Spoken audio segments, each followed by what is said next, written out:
जीवित परमेश्वर हम धन्यवाद देते और एक शुभ अवसर आप हमें दिए। स्वर्ग और पृथ्वी बनाने वाला पिता, तेरी महिमा करते हैं। धन्यवाद इस समय को, इस संगति के लिए, इस डिवोशन के लिए धन्यवाद देते प्रभु यीशु। प्रत्येक भाई बहनों के लिए धन्यवाद देते, हर एक कलीसिया के लोगों के लिए धन्यवाद देते, हर एक मिशनरी, हर एक चर्च, हर एक लोगों के लिए धन्यवाद देते। तेरी दया और तेरी कृपा के अनुसार तू अगुवाई कर। जीवित और पराक्रमी परमेश्वर धन्यवाद करते हैं। राजाओं का राजा, तू प्रभुओं का प्रभु, सर्वशक्तिमान परमेश्वर धन्यवाद प्रभु यीशु मसीह। इस समय को हम तेरे चरणों पर रखते, तेरी आत्मा के द्वारा तू अगुवाई कर, यीशु मसीह के नाम से मांगते हैं, आमीन। आज हम लोग देखेंगे आज एक ध्यान से पढ़ना और ध्यान से सुनना। संसार क्या होता है, संसार में क्या होता है। आ रहा आवाज?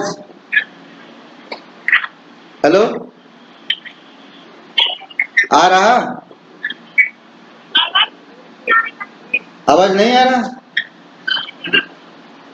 अभी आ रहा? हाँ ठीक है, ओके। आज हम लोग देखेंगे रोमियो का किताब पहला अध्याय 18 वचन से लेकर 32 वचन, ठीक है। मैं सिर्फ एक कलीसिया के लोगों को, जो बिलीवर है, जो विश्वासी है, उन्हीं को संबंधित कर रहा हूँ। और ओके, आज ये जो वचन है, इन वचनों में बहुत सारे चीजें हैं, हम लोग उन चीजों को देख सकते हैं, ठीक है। संसार में क्या होता है और संसार के लोग आज परमेश्वर से अलग क्यों है, और आज संसार में बहुत सारे तकलीफ, बीमारी, महामारी, हाँ, और हम प्रकृति में देख रहे हैं भूकंप, आंधी, तूफान, बेमौसम बरसात, तमाम चीजों को हम लोग देख रहे हैं।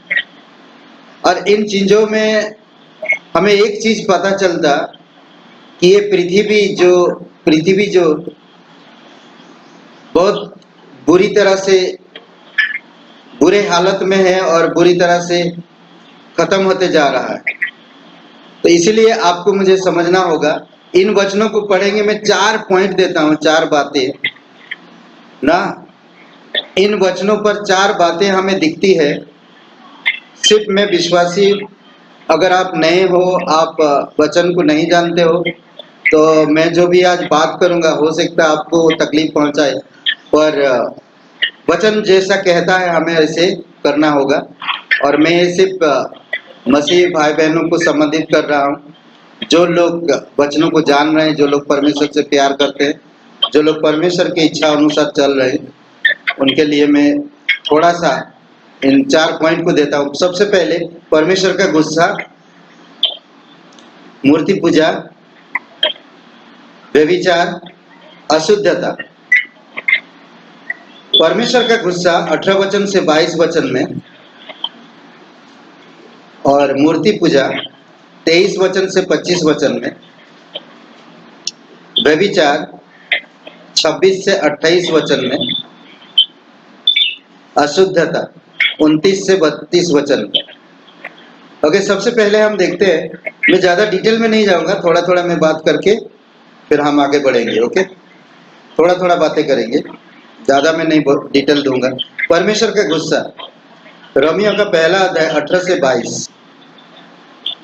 यहाँ पर आप जब पढ़ते हैं, सबसे पहली बात देखेंगे, लोग परमेश्वर के विरोध में काम करते हैं और परमेश्वर संसार के विरोध परमेश्वर का दोष पत्र है, वहां पर हम देखते हैं।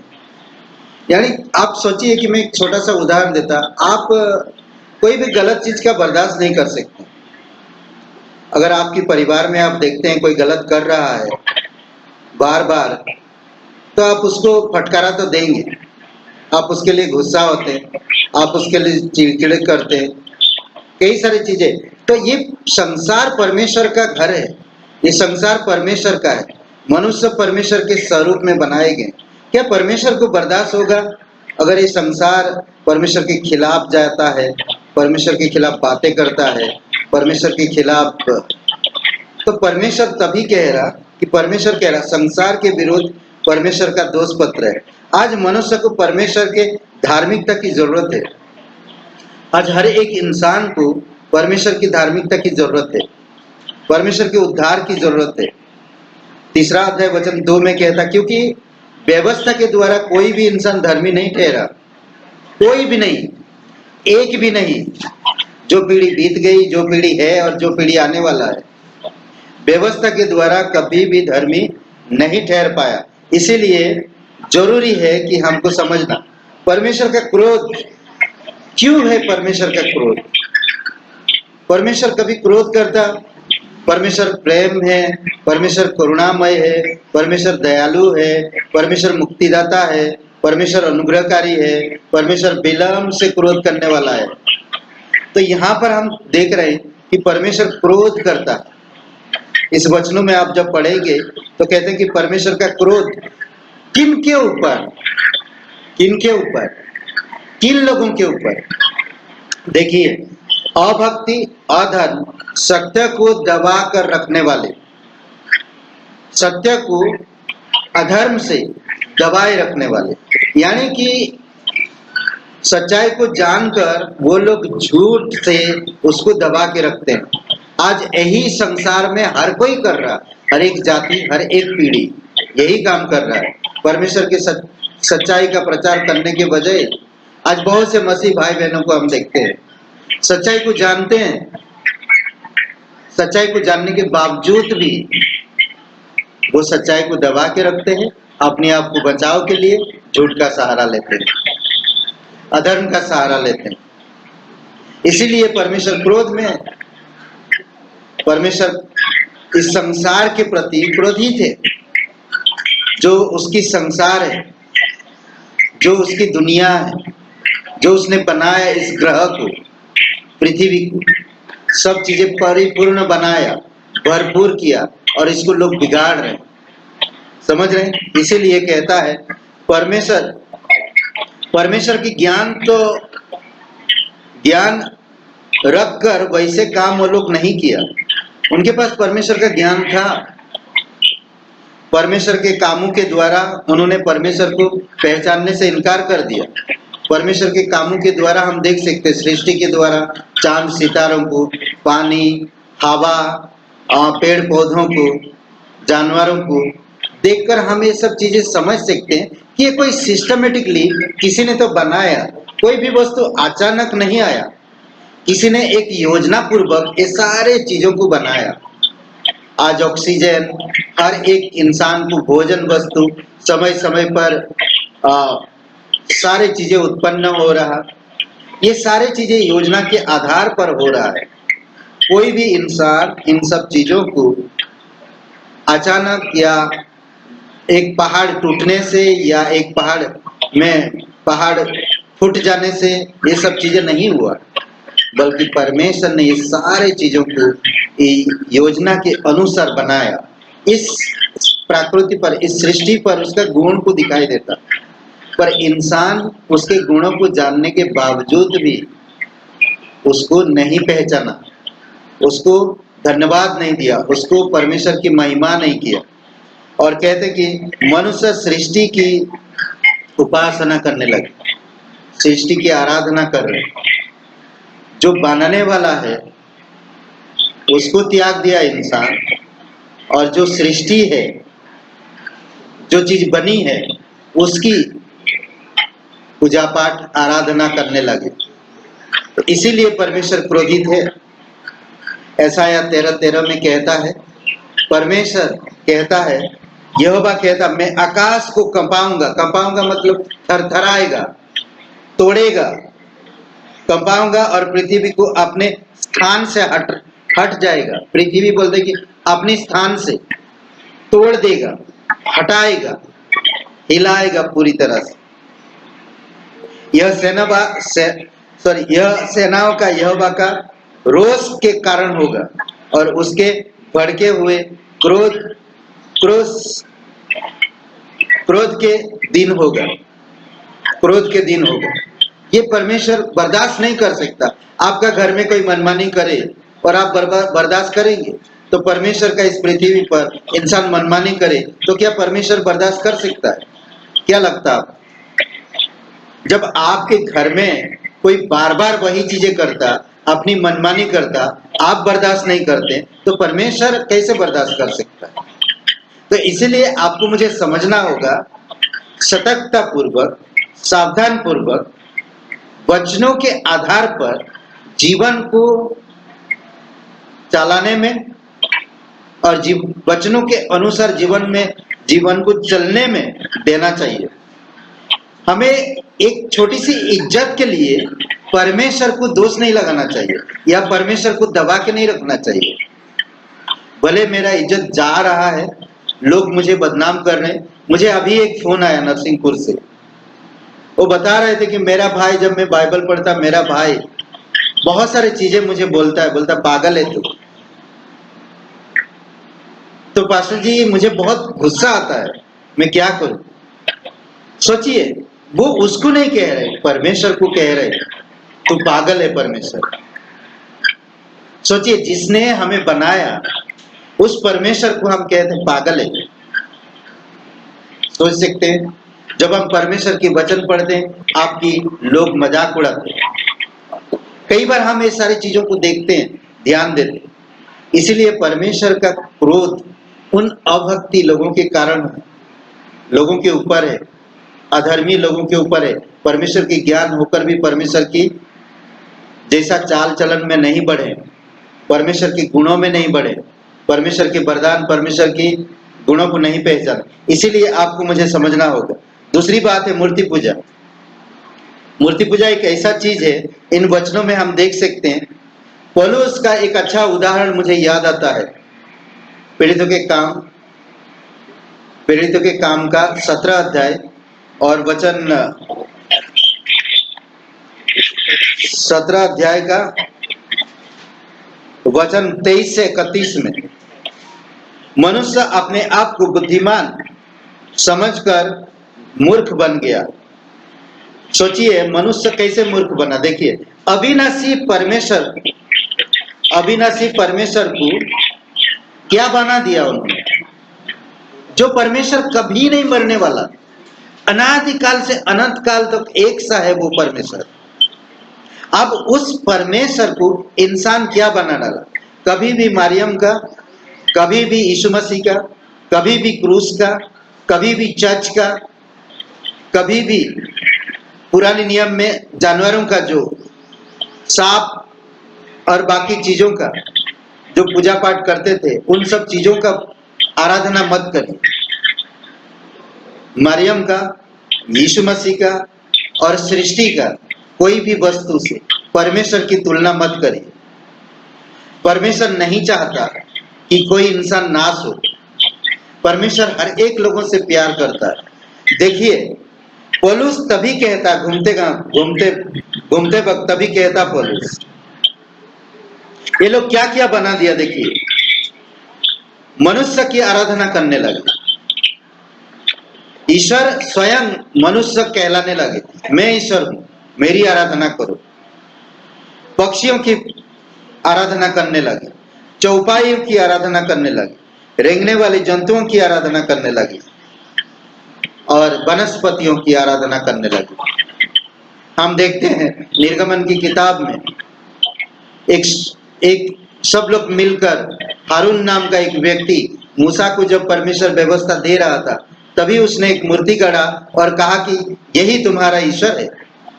जो जीवित ईश्वर, जो व्यवस्था, नियम हमारी सुरक्षा के लिए काम कर रहा, और हम नीचे देखते हैं लोग जो परमेश्वर ने उनको छुड़ा कर लाया था, स्वयं अपने लिए ईश्वर बना रहा है।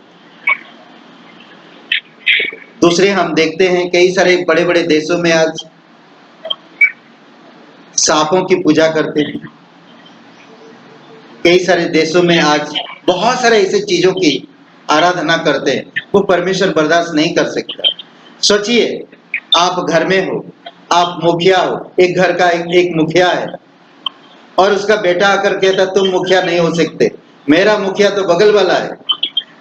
तो आप क्या बोलेंगे, क्या सोचेंगे? सोचिए, इस प्रकार परमेश्वर कैसे बर्दाश्त कर सकता।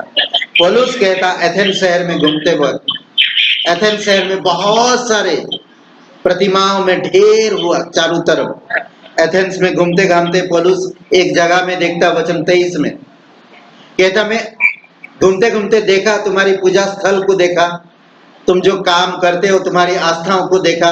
वहां पर एक जगह पर मैंने देखा कि अनजाने ईश्वर के लिए, वो अनजाने ईश्वर के बारे में मैं तुम्हें बताना चाहता हूँ।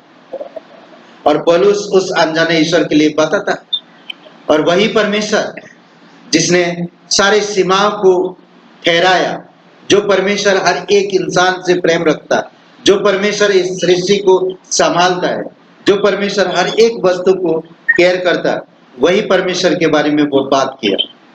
और वही यीशु मसीह है जो लोगों के लिए क्रूस पर जीवन दिया, कब्र में गया और तीसरे दिन मृतक में से जी उठा। यह अद्भुत बात है। तीसरी बात, व्यभिचार। रोमियो का पहला 26 से 28 वचन में जो नियम परमेश्वर ने दिया था उसे लोग भूल गए थे। लोग पूरी तरह से भूल गए। परमेश्वर के नियम व्यवस्था, परमेश्वर के अनुग्रह को लोग नहीं समझ पाए, उसे पूरी तरह से लोग बदल डाले, लोग भूल गए। लोग क्या करते हैं जब परमेश्वर के नियम व्यवस्था के अनुसार नहीं चल सकते। आप उत्पत्ति का किताब पढ़िए, परमेश्वर हर एक चीज के अनुसार काम किया है। सृष्टि के बारे में मालूम पड़ेगा, पाप का शुरुआत मालूम पड़ेगा, राष्ट्र का शुरुआत पता चलेगा, हर एक चीजों के बारे में आपको पता चलेगा। इसमें कहता कि जो नियम परमेश्वर ने दिया था उसे लोग भूल गए। पुरुष पुरुष के साथ, स्त्री स्त्री के साथ, मनुष्य जानवरों के साथ संबंध करने लगे। ये सब कितनी भयानक है। क्या परमात्मा परमेश्वर ये सब चीजों को बर्दाश्त कर सकता है? हाल ही में हम देखें, हमारे हिंदुस्तान में एक व्यक्ति ने कुतिया के साथ शादी किया, न्यूज में भी आया था, आप लोग भी सुना होगा। सोचिए, ये इंसान का परमेश्वर के नियम के विपरीत काम किया, तो क्या परमेश्वर शांत रहेगा? क्या आपका लड़का, आपका बेटी, आपका घर में आप मुखिया हो, कोई गलत कर रहा और आप बर्दाश्त करते रहो, मनमानी कर रहा, आप बर्दाश्त करते रहोगे? परमेश्वर एक औरत, एक आदमी को सिर्फ पति पत्नी बनाकर इस धरती पर भेजा, दूसरा पत्नी नहीं, दूसरे के साथ और कोई संबंध नहीं। परंतु आज हम देखते हैं पुरुष पुरुष के साथ संबंध कर रहा, स्त्री स्त्री के साथ, मनुष्य जानवर के साथ। सोचिए, भाई बहन के साथ, दामाद सास के साथ, देवर भाभी के साथ, ये सारे रिश्ते क्या परमेश्वर को आशीष देगा? पड़ोसी अपनी पड़ोसन के साथ आप देखोगे, वेस्टर्न कार्निवल, ये सब चीजें क्या चीज है। आज पूरी दुनिया में गर्भपात, कितनी गर्भपात हो रही है। अविवाहित लड़कियों गर्भपात कर रहे हैं। सोच सकते हैं आप इन सब चीजों में? 1000 लड़कियों में कम से कम 5, 8, 9 लड़कियां गर्भपात शिकार हैं। सोचिए, ऐसे आज पूरे दुनिया में हम देख रहे हैं। ये सब क्या परमेश्वर बर्दाश्त करेगा? आज कई सारे लोग गर्भपात कर रहे हैं। हमारे भारत में बहुत कम है, फिर भी लोग कर रहे हैं। सरकार कानून व्यवस्था इसमें टाइट में, हमारे देश में, फिर भी लोग कर रहे हैं। सोचिए, इसीलिए ये सब चीजें क्या परमेश्वर बर्दाश्त कर सकता है? ये सब मनुष्य कितनी बदल गए परमेश्वर की व्यवस्था के बाहर, परमेश्वर के नियम के बाहर, कितनी बुराई के तरफ लोग बढ़ रहे हैं। लास्ट में मैं बताना चाहता, अशुद्धता, रोमियो का पहला अध्याय 29 से 32 वचन में। सोचिए, अगर वचन आप पढ़िएगा, इस प्रकार से पढ़िएगा, मैं जो 4 पॉइंट दे रहा हूं, ये 4 पॉइंट में इस प्रकार से पढ़िए, एक एक डिवाइड करके पढ़िए, उसके बारे में सोचिए। आप कहां पर हो? क्या आप परमेश्वर में हो? क्या आप सही वचनों के आधार पर जीवन व्यतीत कर रहे हो या नहीं? बहुत इंपॉर्टेंट, बहुत जरूरी है। क्या जो वचन आप सुन रहे हो उन वचनों के आधार पर काम कर रही हो या नहीं, बहुत जरूरी। कलीसियाओं में आज पास्टर, लीडर, सेवक, दास, दासियां बहुत सारे अशुद्धता में हैं। इसीलिए केयरफुल रहो, इसीलिए सावधान रहो। देखिए क्या क्या हो रहा, हत्या, आतंकवाद, दुष्टता, अनुचित काम करना, लोग भेदभाव, डाह, झगड़े, छल, ईर्षा, चुगलखोर, बदनाम करने वाला, ये सब क्या परमेश्वर देखकर आशीष देगा? ये सब क्या परमेश्वर देखकर क्रोध ना करेगा? क्या उसका हक नहीं क्रोध करने का? जब उसका घर बिगड़ रहा, जब उसका पृथ्वी बिगड़ रहा, जब उसके लोग बिगड़ रहे हैं, तो क्या वो बर्दाश्त करेगा? सोचिए, कई सारी बातें हैं, हमें समझना चाहिए, हमें जानना चाहिए, हमें समझना चाहिए। परमेश्वर इन सब चीजों से घृणा करता है, बहुत घृणा करता है।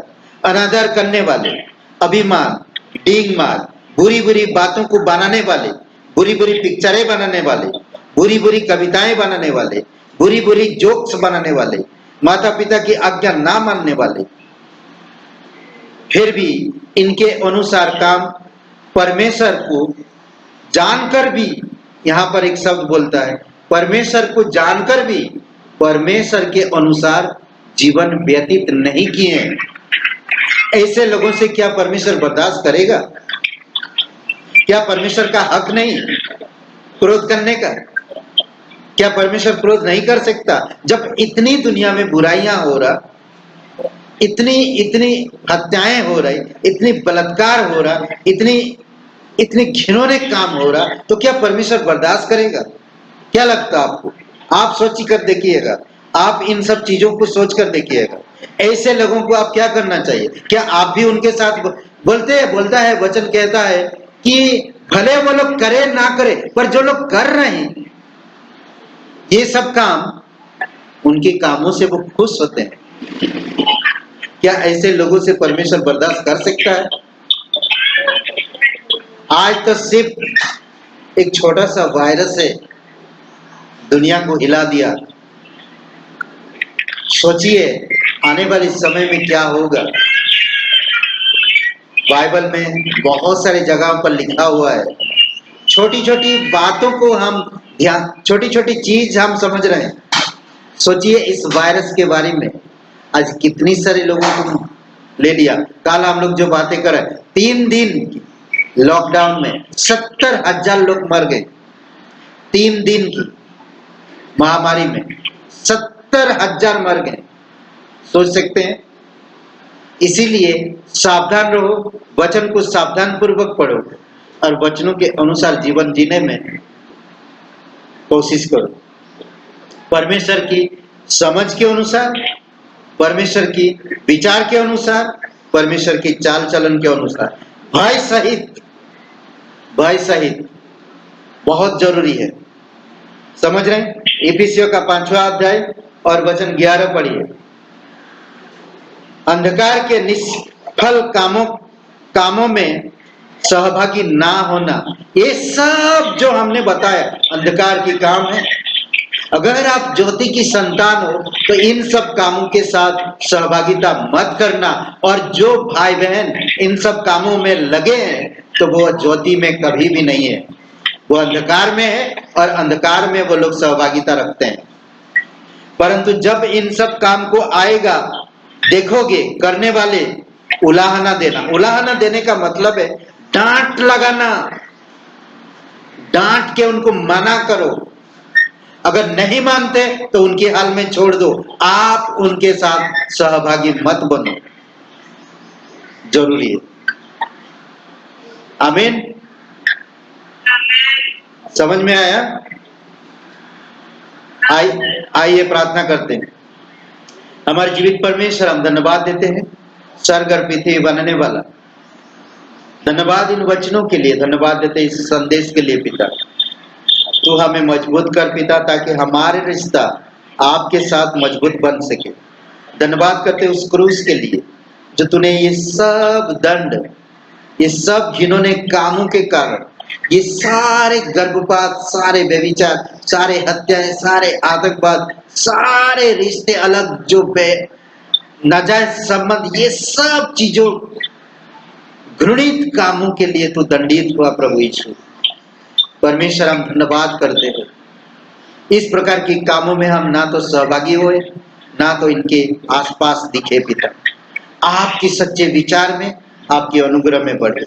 धन्यवाद करते प्रत्येक भाई बहनों को अगुवाई करो, जो कोई वचन सुन रहे प्रभु, आप उनके जीवन में वचनों को काम करने देना पिता, वचनों के अनुसार जीवन जी सके। धन्यवाद देते, तू प्यार भी करता, तू डांटता भी है। धन्यवाद देते, तू हमारे अधर्म को दूर भी करता और न्याय भी करता है। तू कभी किसी का पक्षपात नहीं करता।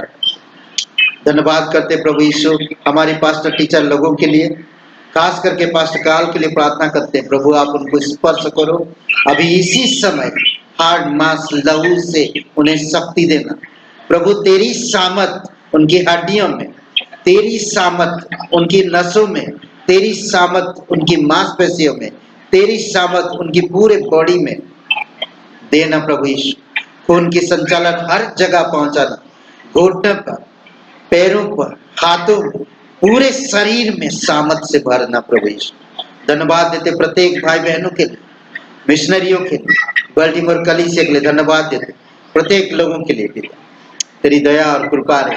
जीवित और पराक्रमी परमेश्वर धन्यवाद देते, आपकी स्तुति महिमा करो।